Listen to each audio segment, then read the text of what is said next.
పాండాబాలే చేస్తారంట. ఇక మీరే చెప్పండి ఇక మరి దీనికి అర్థం మరిగా. పబ్లిక్ పరిశాన్ అవుతారా బాబు, ఇప్పటికే స్కీములు వస్తలేవు, పథకాలు వస్తలేవు. నేనేమంటున్నా, నువ్వే నుండి వస్తున్నావు, ఏ నుండి పికప్ చేసి ఈసారి కైతే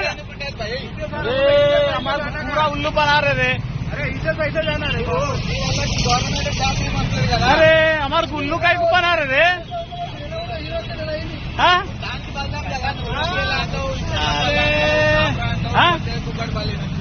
చూసా ఆడు ఈసేయాలి అంటుడు. వస్తా పర్లే వేదికలు.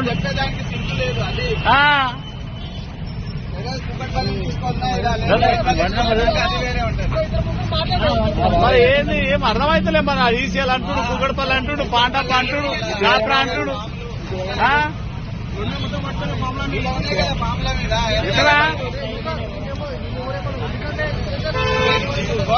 సార్ ఇక్కడ మీరు అందరు చూస్తుంది కూడా ఇది బాలనగర్ బ్రిడ్జ్ పైన, బాలనగర్ బ్రిడ్జ్ పైన మూసాపేట, దాదాపు మూసాపేట నుండే వస్తుండే ఒక అబ్బాయి.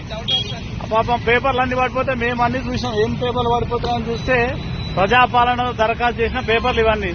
ఎక్కడి నుండి వస్తున్నారా బాబు అంటే ఏం చెప్తలేడు. నాకు తెలియదు అన్నా, ఎక్కడుంటావు అంటే నేను పాండాప పనిచేస్తా, కాపురాలు ఉంటా అంటాడు. ఎక్కడి నుండి వస్తున్నావు అంటే ఈసీఎల్ నుండి వస్తా అంటాడు. ఈసీఎల్ నుండి ఏమొస్తుందో మరి మూసాపేట నుండి ఎందుకు వస్తున్నా అంటే ఏడ పికప్ చేసినామంటే చెప్పాడు, ఏడ పికప్ చేసినామంటే చెప్పాడు. ఇక మనం ఏమర్థం చేసుకోవాలి మరి? ప్రజాపాలన దరఖాస్తులు మరి ఇట్లా బుట్టదాకలేనా, చెత్తనా, రోడ్డు మీద పాలా, మరి ఎందుకు తీసుకోబోతున్నారు ఇట్లా? ఇది అధికారులు ఆ కార్యాలయాలలో ఉండాలి, సంబంధిత మున్సిపాలిటీలు ఉండాలి.